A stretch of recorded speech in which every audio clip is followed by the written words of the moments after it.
Welcome to the Wally Show Aftercast. All the stuff we did not get to during the course of the show today. We are fresh back off of a group programming trip that we went to Houston for, and we had like a fun outing as part of that, and we went and played a little Top Golf. The saddest person at Top Golf, probably Gavin. Yep. Why? Oh, no, I would say this is very accurate. Why? Because there were moments where overall, I think Wally was the better top golfer. Yeah. And as the guy who's over here who talks about golfing once or twice a week, and then to see you step up to the plate and just hit a... And there was one game. One game when I had this crisp, continuous lead for the entirety of the entire... I was so consistent. I knew you had me. And then we get to his final 5 swings or so. Yeah. And he just nets these balls right in the middle. It was so funny because he's got me, and I even walk up to the thing. I'm like, dude, I'm like 20-something points behind you. There's no way I can catch up. And then I hit one for 16, and I'm like, oh, and he's like, still not totally worried. I hit the next one for like another 16, and I beat him on that. I beat him every game, and once by 60 points, and it was just ugly. That one was tough because you walk up with the driver, and I'm like, young buck. Can swing the club maybe a little harder. You're like, oh, my shoulder hurts. And then he bombs it like 40 yards further than me every time. So, and I will say, respect on the driver swing. Yeah. The other ones were lucky. The driver, you were consistently punishing. I was hitting that one. Yeah. So I felt bad. And then you're like, my hand hurts afterwards. I did. I had a blister going on, but I just gripped it and ripped it. I kept going, Rock, and I'm like, I need to keep this young guy in check. Now, me on the other hand, I was gonna say, I took 2 swings, so 2 turns, and I was done. Yeah. And I let somebody else take all my turns, and then I went inside and called my parents. Betty was super sweaty, man. It was hot. It was so hot. It was hot. We were all sweaty. We were all sweaty. I was not super sweaty. Oh, you were sweaty. Like, you saw it, right? Yeah, we were all like dripping. Yeah. We're not used to that Texas heat. I went inside. Right. Before you went inside, though, your face was sweaty and stuff, and we're like, no, it wasn't. We had a discussion. We thought you were going to pass out from heat stroke. Oh, my gosh. We had the sun just beating us down. No. I even texted you. I'm like, hey, where are you at? You good? I thought you had passed out. No, you didn't. I did. Why are you so dramatic about everything? Very hot. We were scared. I was not. Yeah. You weren't hot?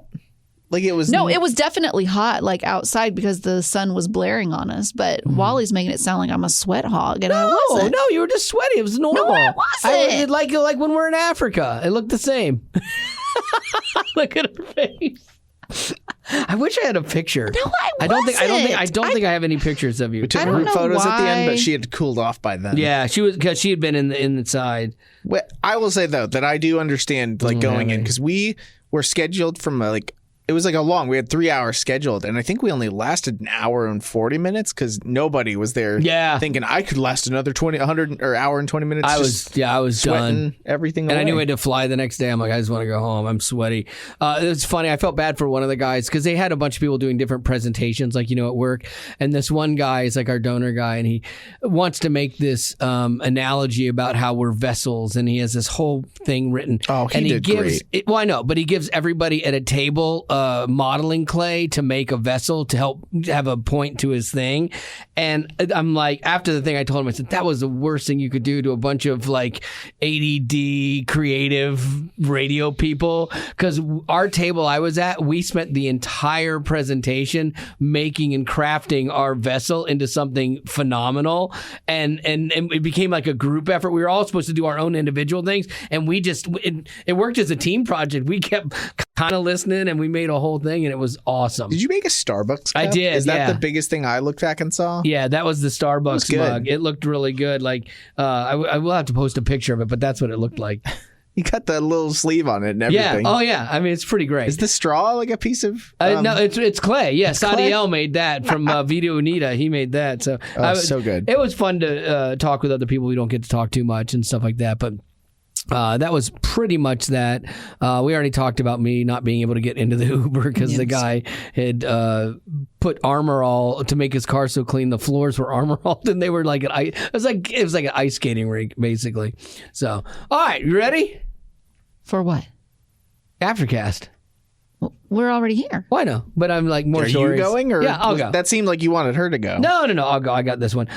Prince Harry, the Duke of Sussex, is going to attend the coronation of his father, Prince Charles. I would hope so. So that's good. Well, but he's going without Meghan or the kids. He's going solo. Oh, I get that. Why? Yeah. I thought you have to fly. Doesn't that seem? But they fly first class. I mean, doesn't that seem like disrespect for the family? Feels like the whole family could go. Because you're a royal. Like, don't you think they're sending a message?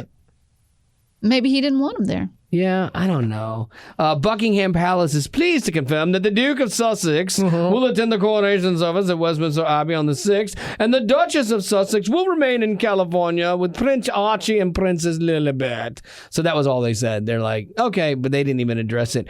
It's not known whether Harry is going to see William or Charles, because there's still that rift after his book. I think it was called Spare that he did. It was kind of about the public stuff, making public the private stuff about the family.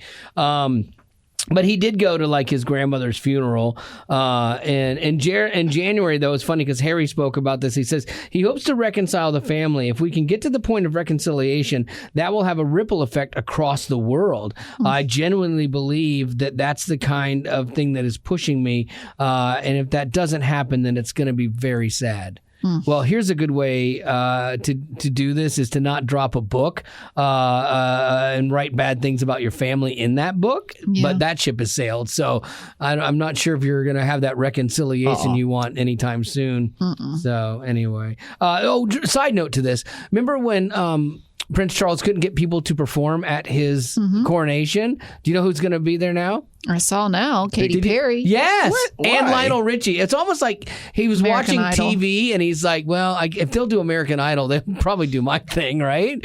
And so they got him and her, and then they also got Andre Bocelli, the opera guy, which is really good. That's a big deal. And then some British pop pop group that I have no idea who it is. I feel like going to a coronation would be cool because we haven't had a coronation probably. How long was Queen Elizabeth queen? In the 20s? No, 60 something years or whatever. I mean, there's theoretically not since Frozen have we had a coronation day. It's coronation day. So theoretically, the next coronation day shouldn't be that far away. Per se. Well, we'll see. Hopefully that family can get their stuff worked out. We're doing a little bit of a faster cast today because we have Christine Kane, author, podcaster, campaigner with one brush. We got to get up and talk with her in a little bit. So, Rock, what do you got? So there is a 50-year-old woman. She spent 500 days living alone in a cave 230 feet underground. So mainly she did this because it was an experiment to study our internal clock and how we react to extreme isolation. She was alone. She didn't talk to anyone, but scientists were able to watch her the whole time. She had 2 GoPros so they could see her. She went down into the cave on November 20th, 2021. Wow. And during that time, the pandemic was still going. The war in Ukraine hadn't started yet. And Queen Elizabeth, she was still alive. So this woman who went into the cave, she's 50 now, but she was 48 when she went in. So she celebrated 2 birthdays down there, but didn't even know when they were happening. Oh, that's interesting. She didn't have a clock. She didn't have a calendar. Oh. And she stopped trying to keep track of whether it was day or night around day 65. She didn't think she'd been there that long. So the scientists and people, rescuers, whatever, they come down after 500 days and they come and get her. And she was kind of shocked that they were there because she thought she hadn't even spent that much time down there yet. She thought that she was around 170 days. Really? She didn't feel the other 330 well, days. I guess without the constructs of time, you feel freer. Yeah, maybe. She did admit that she was kind of sad it was over. She did, like I said, she didn't have any contact with anyone. She even told her family, like, hey, if there's a death in the family, don't call me, don't tell me, don't do anything. She did have a panic button, but she never felt the urge to push it. What they would do is send her food down. She never had contact with anyone. Right. Okay. And she never showered the whole time How? she was down Could there. She smell her? I mean, she's down in a controlled air environment because it stays at it may not constant be that temperature. hot. Yeah. But why would you make them do that? this is an experiment to see how you would do. Yeah, no, but why would you not okay, I get all that. You're going to feed you and everything, but why not shower? Why would you not let them shower? Well, how would she do it? She's not going to be around anyone. Why does it matter? Transport enough water for her to pour on herself and. Oh, they can run plumbing. How deep was she? 230 feet. Ooh, that's pretty far. Yeah. She never showered the whole time. Like I said, 500 days. That's 17 months. They asked her what she did down there during all that time because she didn't have a TV, didn't have anything. She did a lot of drawing, knitting, exercising, and she read about 60 books. Wow. I guess it's weird, too, the whole idea of your body clock telling you when you need to sleep and when you need to get up, but it also is affected, we look at the sun. Oh, it's time to go to bed, So without the input from that, what does that do to your body clock and just the isolation? Because they prisoners and things like that, they talk about solitary confinement is one of the worst things that they experience. Well, this woman, she must be a real big loner because it didn't seem to bother her at all. Yeah, I don't know how long I could make it. Not you wouldn't. Hours. I don't think my generation could do that. I feel like we mentioned her as being a middle-aged woman. I feel like, and probably you could, maybe you couldn't. I could make it a decent amount of time if I had something to do. If I was down there and I had a wood shop and I was making stuff all the time or whatever. If I had, kind of when the movie The Martian and he's trying to survive, so he had to do things every day. If it was literally you're getting your food and you're just killing time and reading or something like that, I would not make it. I would make it a couple days. What would you need to survive in a cave 230 feet below, Betty? What would you require? And it had to be one simple thing. If I had a gym down there. Oh no, I wouldn't use that. If I had a driving range that wouldn't bounce balls right back at me. You could use that. Yeah. Gosh, I don't it's know. So funny. I mean, I think it would be the perfect time to learn something new. Yeah. I've been wanting to learn how to sew, but the thing is that I wouldn't have access to YouTube or anyone to show me how to do it. You'd have to I'd have to figure out my own way. Yeah. And languages, you could learn other language. She was able to read books, so she was able to take some things down there. So yeah, again, I would have to have things to do. I look at that. I look at retiring one day and being what am I going to do? Get a cave. Yeah. I mean, I don't know. I'm going to drive my wife nuts. Yeah. Is what I'm going to do. You won't be a good retiree. I will not. I don't think you'll be done working, quote unquote, though. Until you die. Yeah. Probably so. Something consulting. You're forced to quit. Yeah, that's probably how it's going to go. They're he's starting to get a little too unhinged. Yeah. We won't hire you. We're not going to hire. We're not going to put anything down that hole that could be used as a weapon, Oh, gosh. What did, if you thought, Betty Rock, because you like being alone, honestly, what is your assessment? How much is alone time is too much alone time? That's a good question. Probably 2 days. Oh, really? Yeah. That's short for you, One day can be nice, but I get it where at that second day, you're I could use a conversation to lighten, to get out of my own head, and not in a cheesy way, but just to, not be my own company. Right. Yeah. 2 days. Okay. I'm surprised. I thought you were going to say, oh yeah, a week. A week alone is good. No, 2 days. All right, what about you? It's weird because I go different ways. There's times even though I'm a pretty extreme extrovert, I do, if I have a task, I like to be left alone and I like to accomplish that task. If you don't have a task?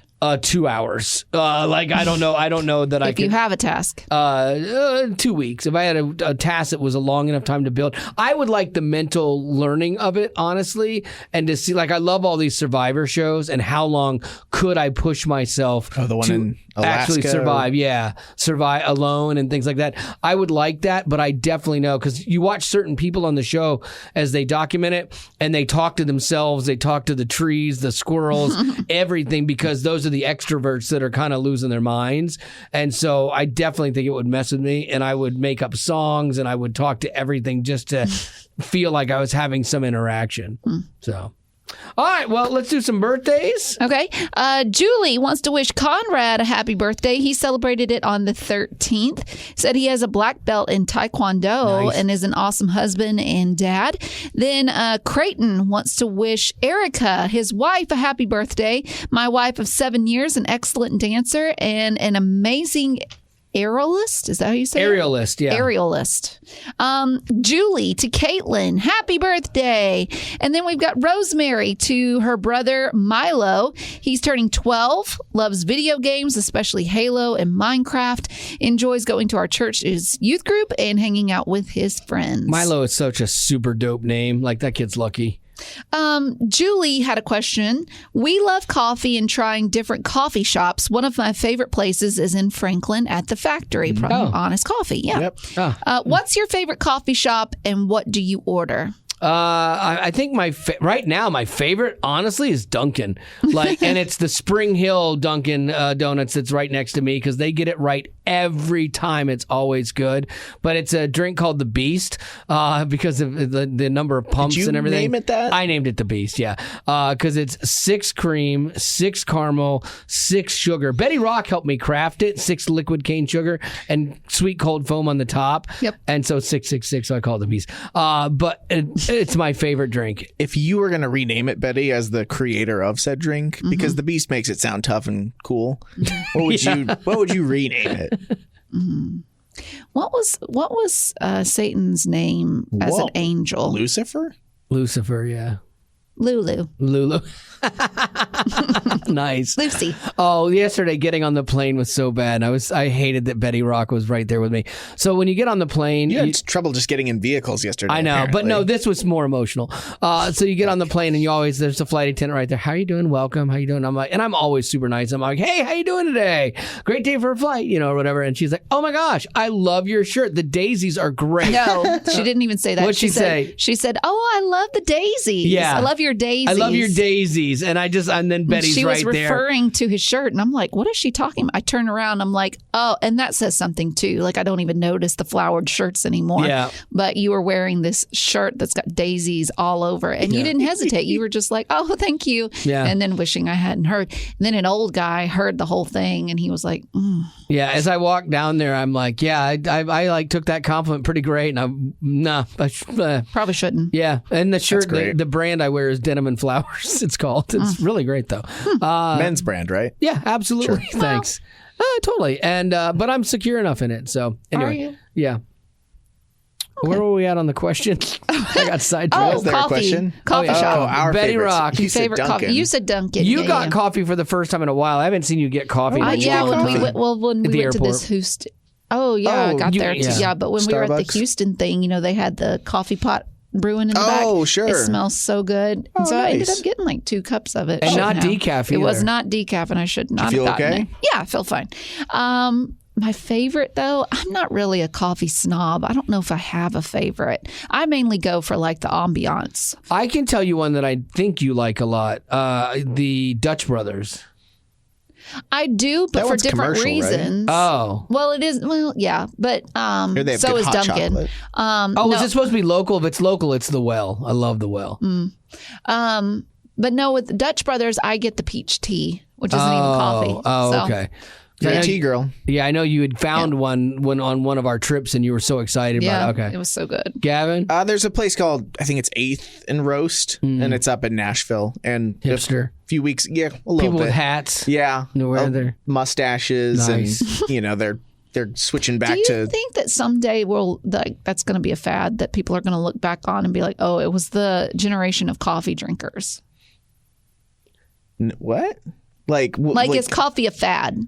No. I mean, it's a fad. Let's say the pretentious part of it is pretentious coffee probably is a fad, but like the well, that's what I'm talking about. Yes. Like I think there will always be coffee drinkers, but I'm saying there's always the fad that goes around. I think this is a fad, and I think like Folgers will run its course like forever. Your classic, old guy will always be drinking a cup of black coffee. But I think that the rosé mochas are gonna go away someday. Because I personally it's fun here and there, but at the end of the day, my favorite cup of coffee is the one that I make at home and put just a little bit of creamer in. Like I don't love to go nuts with. You've never had stuff. the Beast though, have you? Have you ever tried the Beast? I don't know if I've ever sipped your drink before. I know we'll have to pour a little out for you. It'd probably be way too sugary. It's life changing. It's so good. Like it will send you into a diabetic coma. Yeah, Zach Zach, who used to have your job, couldn't drink it. It would kill him instantly. But so good. That's how I want to go. All right. You know what? I think that's going to do it for our Aftercast. We're going to go talk to Miss Christine Kane. You sound like James Chapeski. I know. Sound like that. By the way, James Chapeski, I watched The Darkness, his movie that he made on YouTube. I watched it on Friday night. I wanted to orchestrate a video watching party, but no one else would go. Well, yeah. So I was taking video clips of it on my phone and sending them to Betty.